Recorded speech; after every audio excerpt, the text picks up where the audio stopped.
We wanted to start to talk some about how waivers are changing. I mentioned that the governor signed an executive order for technology. So beginning on January 1, and they've already started, we brought the rule, and I'm a rule geek, so I like to read the rules. Well, I do this at night. That helps me sleep. But beginning January 1, if you have a waiver, the county board is first going to try to offer you technology versus a staff person. Doesn't mean you're not going to get a staff person, but they're going to have a rule obligation to offer you technology first. That's for a couple reasons. Turnover in these group homes is over 60% now. Wow. So even if you find the salaries are so low that our direct care staff qualify for Medicaid themselves often. We're talking $9 an hour, 10, maybe $11 an hour. So, and it's not that people want to pay that necessarily, it's just the reimbursement rate is what it is. I mean, if your reimbursement rate through the Medicaid system, the waiver system is $15, and somebody's working for an agency, of course they're not, if that's all they can bill, they're not going to pay somebody $15. They just can't. They got to stay in business, right? So most of the rate is $9, $10 out there and that's why there's a 61% turnover rate. And each of our waivers includes a technology component. So maybe you can talk a little bit about the rule and what kind of technology. Sure. So the rule is what we would consider an assistive tech, AT technology rule. And like Gary said, it's changed. And there's various things you can get regarding technology. Like I mentioned to you, there's something used to be called remote monitoring, but we kind of got rid of that term because people hear monitoring, they think, oh, somebody's watching me all the time.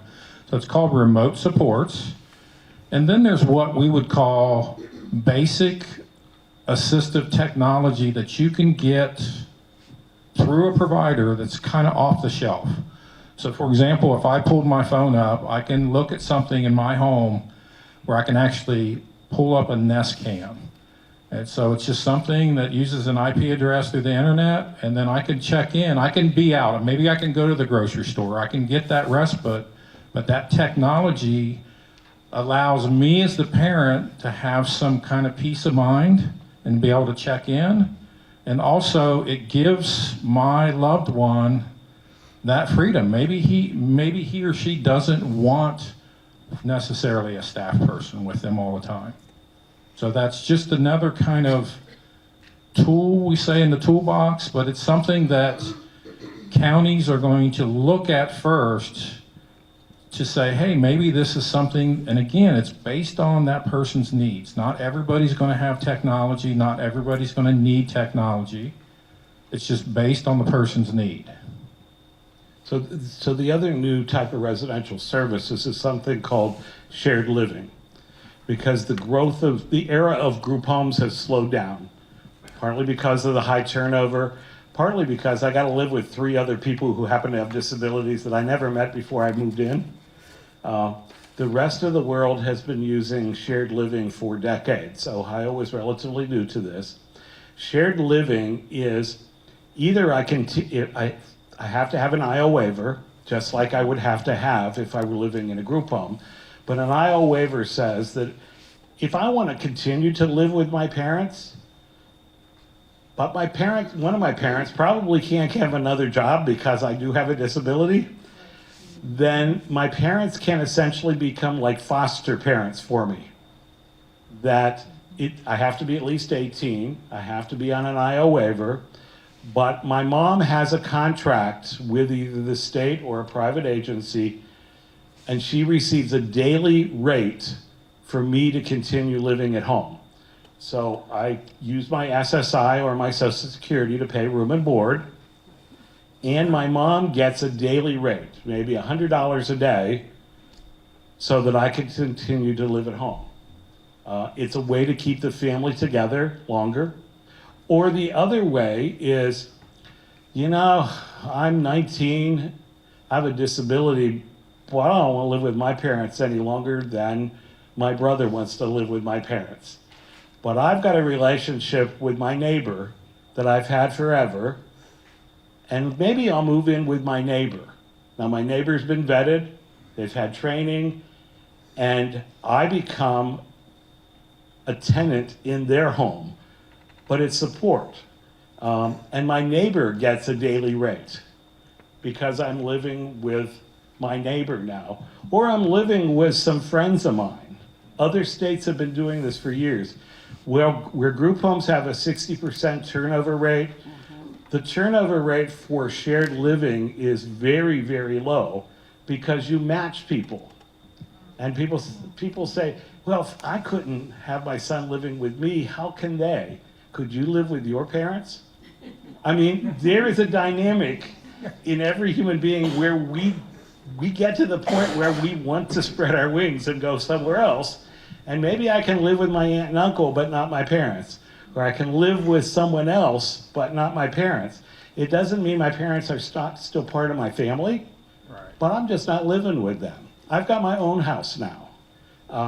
And we've seen in the rest of the country where these relationships last for decades, not for a month or two. And it's not a group home. I'm living with another family, or I'm living with a group of people that I chose. Yes. Is that something that could start with your own family and then transfer over to? Yes. Yes. Or many families would do things like mom will be the shared living provider from Monday through Friday, and then another provider comes in the home on the weekends. If we're not tax attorneys, and he gets upset when I say this, but the Internal Revenue Service has determined in most cases, if parents are taking care of their own adult son or daughter, that income is tax exempt. There's a provision, you know what the code is? We're not saying it is. Especially on You tape, would we're not consult, saying this. but I think the IRS form is 2014-7. I don't know that for sure, so don't hold me to that. But if you're paid to care for your own son or daughter, who is an adult, not a child, under shared living, then it's tax exempt. Many families say, well, I don't want paid to do this. Well, once it gets in your wallet, it's your money, and you can do whatever you want with it. A number of our middle income families are taking the $100 a day they're getting and putting that in the trust fund. The middle income families, they don't have extra money, but I'm gonna be dad anyway, so it's a way, and it can, from the arts perspective as a family organization, I know, shut up, Gary. This keeps the family together. As Amy said, if that's your choice, Yes. this is another option as a means to continue the family dynamic. I just wanted to clarify something when Gary talked about being a shared living provider and then also having other providers. You cannot bill those on the same day. So like if you're billing shared living on a Monday, no other provider can come in and do like HPC services that same day. And that's HPC is Homemaker Personal Care Services. Okay. But that's going to be the growing residential option. Now, waivers, gets to the complicated part. This is an agreement with the state of Ohio has with the federal government to do these waivers. Remember, no one else has levies like we do. No one else has a county system. In Pennsylvania, they pay their taxes, that goes to Harrisburg, and it's evenly divided. So in Pennsylvania's case, the deal was just with Pennsylvania. We've got our county boards. Waivers must be statewide. So we've got some counties who are not as progressive as Cuyahoga in giving people waivers. Well, that offsets the statistics. We have to make sure as Ohio to the federal government that our waivers are statewide. And Cuyahoga can't have any more waivers percentage-wise than Lorain County has. They happen to be, even though Cuyahoga and Franklin, where we live, has more money to do waivers, they've got the 40%. The state, every once in a while, has to balance things out. So every 2 years, when we adopt the state budget, for the last several budgets, the state will give out state-funded waivers. So the counties are putting up most of the 40% match. But every 2 years, the state of Ohio has been putting up 40% match for state-funded waivers, especially for counties who say they can't afford the 40% match. When the state has done that to promote shared living, they will, even with Cuyahoga County, say, here, Cuyahoga, we're giving you 2 individual options waivers, but you can only use them for shared living. As a way to, jumpstart this residential program. The quality has been determined to be better. Families are either choosing themselves or choosing other families to help with their adult son or daughter. The quality's better. The turnover is next to nothing. And it turns out to be a lot less expensive than running a traditional group home. Group homes will continue, but probably not grow in numbers. So when you're getting your assessment, could shared living be one of your needs then that is discussed in that? Well, I would couch it differently, that I need help in these things. Part of it is I can't work outside the family home because of everything going on. And I've heard that shared living might help. I don't think it's a way to get an IO waiver. In your circumstances, you'll probably get a level 1 waiver before you would get an IO, I would think, if you got anything. Sir. Does shared living provide transportation or no? Yes. Yes, it does. Yes, so to get shared living, you have to have the individual options waiver. And each of the waivers has a menu of services, and transportation is one of the services. So you can be in shared living where your mom is getting, I'm just using $100 a day, it varies. Your mom's getting $100 a day to be your caregiver if you need assistance, and then you'd also have a transportation budget. And either your mom would be providing the transportation, or do you use Uber here in Cuyahoga? Yes. Some counties have arranged to buy Uber vouchers, but you'd also have a budget for day services. So under the individual options waiver, you've got a budget for home and travel into the community, and then you've also got a budget for a day service and transportation to the day service. Yes? Can there be more than one person with a disability in a shared living situation? Yes, you can have up to 3 people living together. And then it's not $300 a day, there's a group rate. Yeah. And again, it's not a set 100. You get the amount of money based on an assessment that's done called a developmental disability profile. And that determines your budget. Remember, this is only in the IO waiver, this is not in the level 1 or the self. The other waiver I wanted to talk a little bit about, and again, you're not asking for a specific waiver. You do the assessment and the county determines which waiver best meets your need. Our newest waiver is called the self waiver. It started out as the autism waiver, but many of us said there are just as many people with cerebral palsy and Down syndrome that need services. So let's not just make it for people with autism. But because it started as the autism waiver, it has behavioral therapy in it, which the other waivers don't include. But it also has a component that we want, and the county boards actually want to grow. It's something called participant-directed goods and services. We've had a lot of challenges with it, but the traditional waiver gives you a menu of services that you have to buy those services from a certified provider. So I want my child to go to camp. That camp has to, in the traditional waivers, be certified by the Department of Developmental Disabilities, and traditionally would be an agency that only serves people with developmental disabilities. The self-waiver says, if you've got a child who has a self-waiver and you want them to go to the Boy Scout camp, that Boy Scout camp doesn't have to be certified. And oh, by the way, it doesn't include all people with disabilities. It's an inclusive setting. The self-waiver could be used for Boy Scout camp or church camp.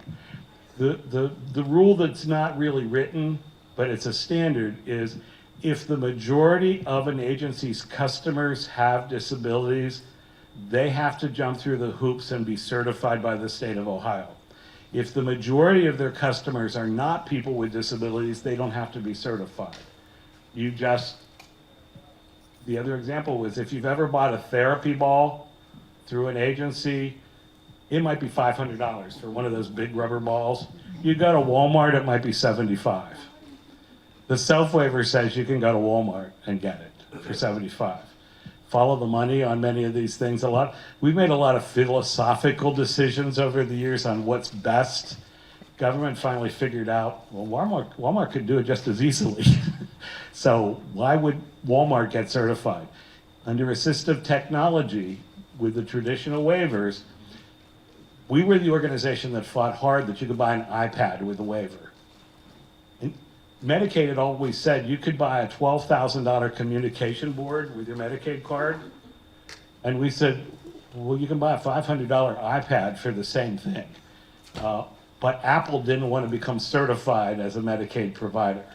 So we fought to say waivers can pay for an iPad if an iPad is used for activities of daily living. Like reminders to get me up or talking. You can buy an app that you can talk with an iPad now.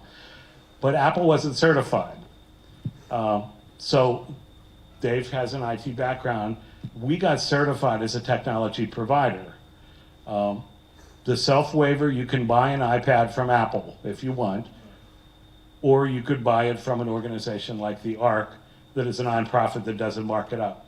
If you're buying technology, there's not a set rule or rate for the technology. It's whatever the agency's usual and customary rate is. Right.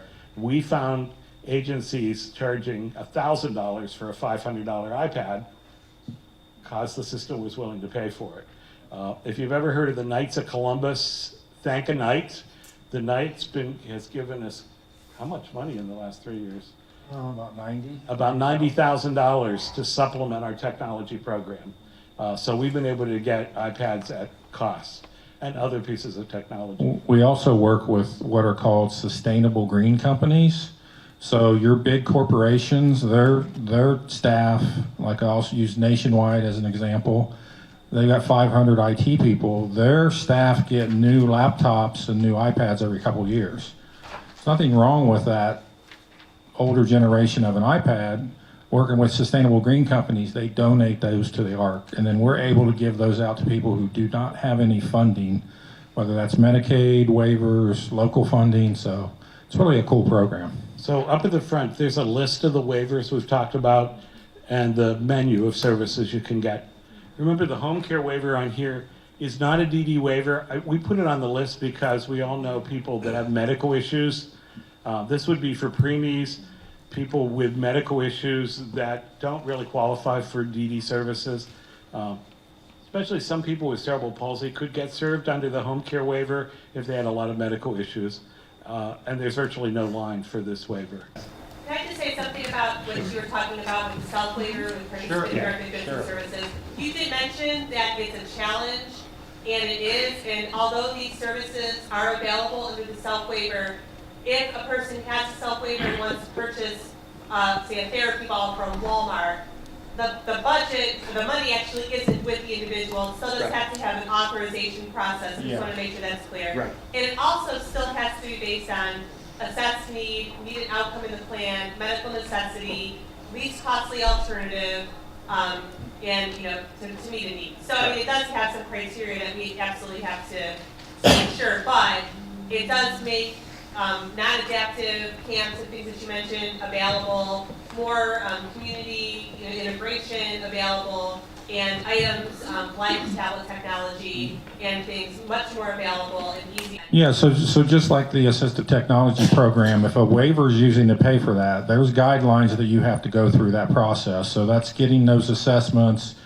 And again, in this brochure, it actually has the guidelines for you. But the kind of cool thing about the ARC's assistive technology program is, again, getting those donations that we roll back into the program. So we have a lot of conversations with people who maybe can't afford that $500 tablet or iPad, but maybe they can afford a couple $100.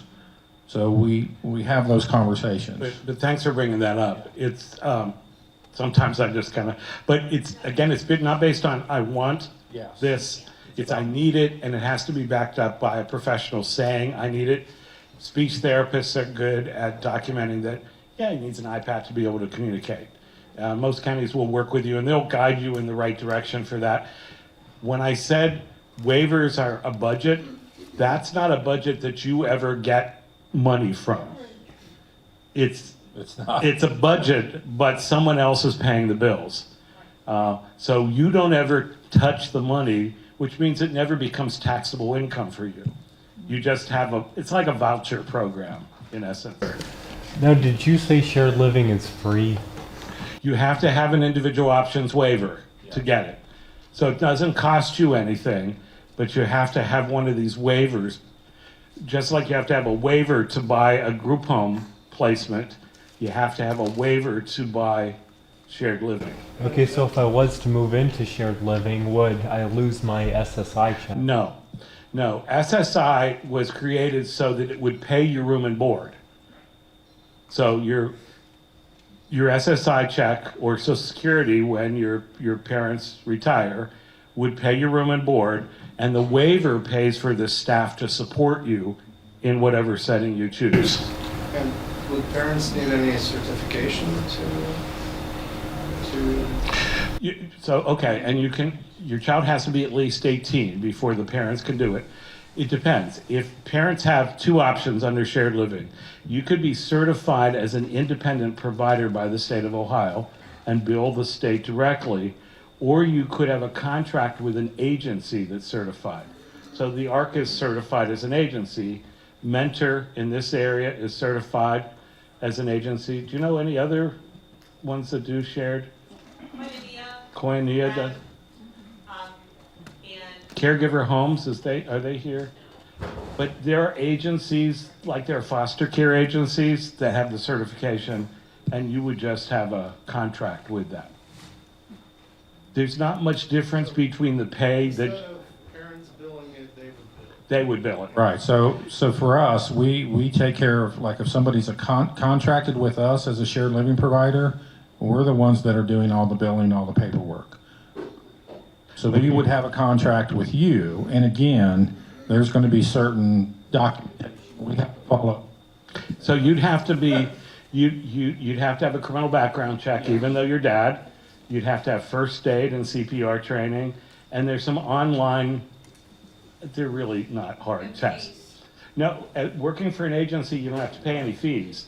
Working for the state directly, you do have to pay some fees. Right. So there are pluses and benefits to working for an agency. Agencies will take anywhere from about 15% to, we found one that takes half, 50%.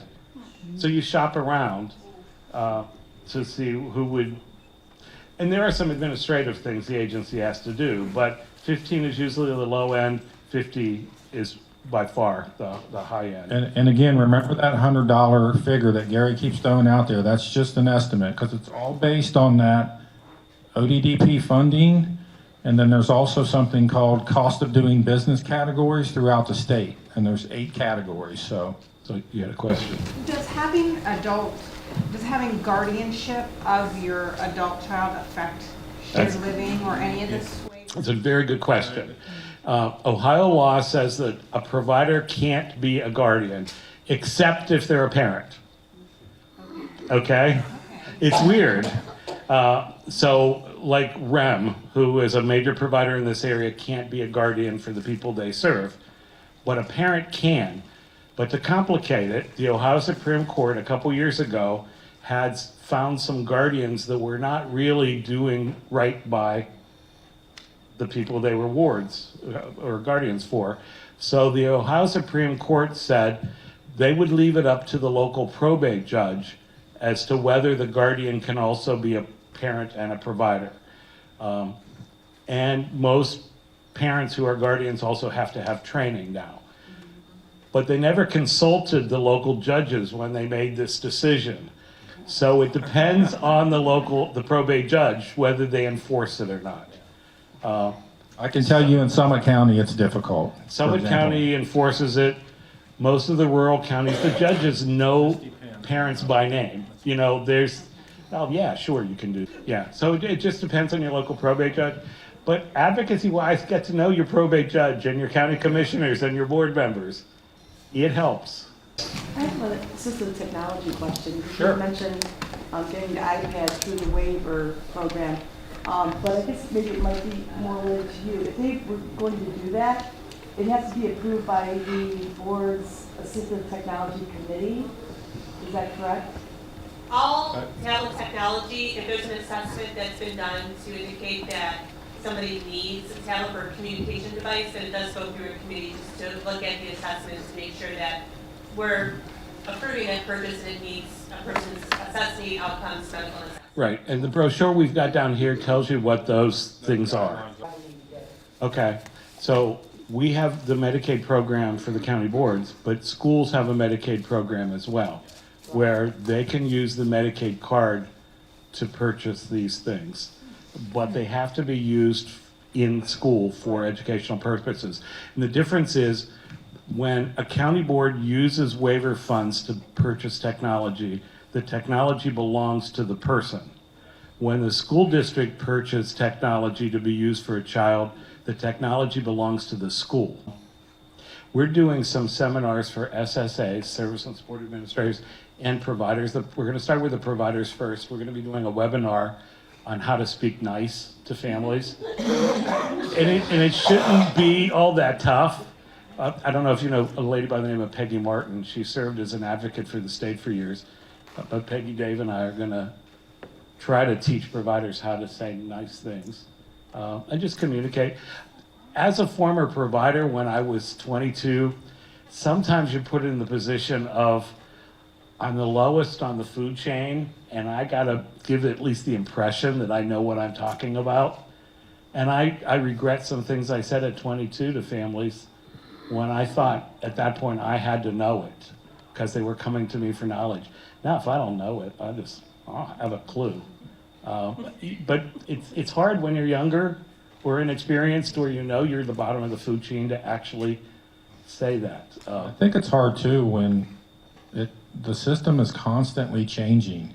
So we're here talking about certain things that maybe that hasn't gotten from Columbus yet to the counties, or it's not been relayed to them maybe in the same way. So I think sometimes that's a little challenging. And it's unfortunate, but that's kind of why we want to do these kind of forums for families and for SSAs to talk about these things. It's not that, I mean, back to basics. It's not that hard to be nice to people, right? Yes. Just one of the hardest conversations that we have with individuals and families, especially families with aging caregivers, aging parents, is how does my adult child move out? And you talked about this, and Amy, you talked about this.